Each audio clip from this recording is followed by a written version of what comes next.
Hi hello welcome to my channel.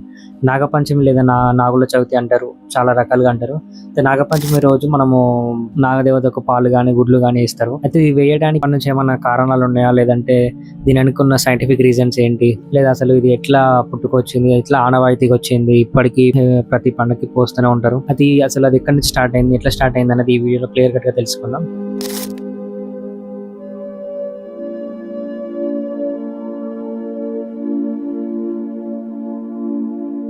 Hindu మత విశ్వాసాల ప్రకారం, తెలుగు పంచాంగం ప్రకారం ప్రతి ఏడాది శ్రావణ మాసం శుక్లపక్షంలో శుద్ధ పంచమి రోజున నాగపంచమి పండుగను జరుపుకుంటారు. ఈ నేపథ్యంలో ఈ రోజు ఆగస్టు 17వ తేదీన సోమవారం నాడు నాగపంచమి పండుగను జరుపుకున్నాం.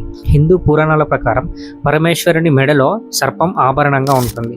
శ్రీ మహావిష్ణువు సైతం శేషనాగుపై ఆసీనులై ఉంటారు. అందుకే నాగదేవతలకు ఎంతో ప్రాముఖ్యత ఉంది. స్కంద పురాణంలో నాగపంచమి ప్రాధాన్యత గురించి శాస్త్రాల ఆధారంగా తెలుస్తుంది. అందుకే పాములను పరమేశ్వరుని ఆభరణంగా భావించి ప్రత్యేక పూజలు చేసుకుంటారు. మరీ ముఖ్యంగా నాగపంచమి, నాగుల చవితి వంటి ప్రత్యేకమైన రోజుల్లో పుట్టకు వెళ్లి ప్రత్యేకమైన పూజలు చేస్తారు. అయితే కేవలం పండుగ సమయంలోనే పుట్ట దగ్గరికి వెళ్లి పాములకు పాలెందుకు పోస్తారు, ప్రత్యేకమైన నైవేద్యాలు సమర్పించడాన్ని ఎందుకని ఆచారంగా భావిస్తున్నారనే విషయాలు ఇప్పటి జనరేషన్ వాళ్ళకి తెలియదు. ఈ సందర్భంగా నాగపంచమి రోజు పుట్ట దగ్గరికి వెళ్లి పాములకు ఎందుకని పాలు పోస్తారు, ఎలాంటి నైవేద్యాలు సమర్పిస్తారనే ఆసక్తికరమైన విషయాలు ఇప్పుడు తెలుసుకుందాం. హిందూ పురాణాల ప్రకారం నాగదేవుని సేవకు పులకరించిపోయిన శ్రీ మహావిష్ణువు ఏదైనా వరం కోరుకోమంటే అప్పుడు నాగదేవుడు తాము పుట్టినరోజు శ్రావణ శుద్ధ పంచమి రోజున భూమి మీద మనుషులంతా నాగదేవతలకు పూజ చేయాలంటూ కోరుకున్నారు. దీనికి శ్రీహరి ఒప్పుకోవడం వల్ల ప్రతి ఏటా శ్రావణ మాసంలో శుక్ల పంచమి రోజున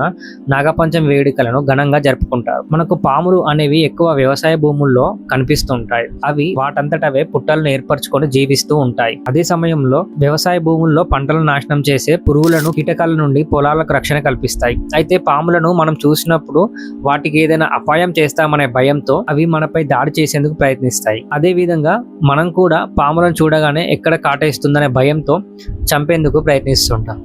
అయితే మనుషుల చేతుల్లో ఎన్నో పాములు చనిపోతుండేవి. మన పెద్దలు ఈ భయం పోగొట్టడానికి ఇదంతా ఉండొద్దు అని చెప్పేసి నాగపంచమి రోజు ప్రత్యేకమైన పండుగ రోజుల్లో పుట్టకి పాలు పోయాలనే ఆచరణ తీసుకొచ్చారు. ఇలా పుట్టలో పాములకు పాలు పోసి నాగదేవతలను దర్శించుకోవడం వల్ల సర్పదోషాలన్నీ తొలగిపోతాయని చాలా మంది నమ్ముతారు. మరోవైపు అన్నదాతలకు ఎంతగానో సహాయపడే నాగజాతి అంతరించిపోకుండా మనం రక్షించుకోవచ్చని ఈ నిర్ణయాలు తీసుకొచ్చారు. మన శరీరాన్నే ఒక పుట్టగా భావిస్తే ప్రతి ఒక్కరిలోనూ 9 రంధ్రాలు ఉంటాయి. వాటినే నవరంధ్రాలు అంటారు.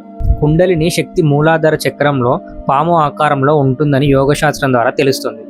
ఇది మన శరీరంలోని కామ, క్రోధ, లోభ, మద, మోహ, మాత్సర్యాల్ని, విషాల్ని కక్కుతూ మనిషిలోని సత్యగుణ సంపత్తిని హరించి వేస్తూ ఉంటుందని. అందుకే నాగపంచమితో పాటు ప్రత్యేకమైన పర్వదినాల్లో పాములు ప్రత్యక్షంగా జీవించే పుట్టలో పాలు పోస్తే తమ కోరికలన్నీ నెరవేరుతాయని చాలా మంది నమ్ముతారు. అయితే హిందూ పురాణాల ప్రకారం నాగపంచమి రోజు పాములకు ప్రత్యేక పూజలు చేసి పాలు పోసి నైవేద్యం సమర్పించడం వల్ల సకల దోషాలు తొలగిపోతాయని చాలా మంది నమ్ముతారు. అలాగే కుజదోషం, కాలసర్పం దోషాలకు అధిపతి సుబ్రహ్మణ్య స్వామి. అందుకే నాగదేవతలు ఉండే పుట్టలో పాలు పోసి నైవేద్యంగా ఇవ్వడం వల్ల వైవాహిక సమస్యలు తొలగిపోతాయని, గర్భదోషాల నుంచి ఉపశమనం లభిస్తుందని పండితులు చెప్తారు. ఈ పాములు ధరణిలోని అంతర్భాగంలో జీవిస్తూ భూసారాన్ని కాపాడుతాయని, అందుకే వీటిని నాగదేవతలుగా నమ్ముతారు. మీరు నివాసం ఉండే ప్రదేశంలో పుట్ట లేకపోతే మీ ఇంట్లోనే బియ్యం పిండితో నాగమూర్తులను తయారు చేసి వాటికి కూడా శాస్త్రం పరంగా నైవేద్యాలు సమర్పించవచ్చు.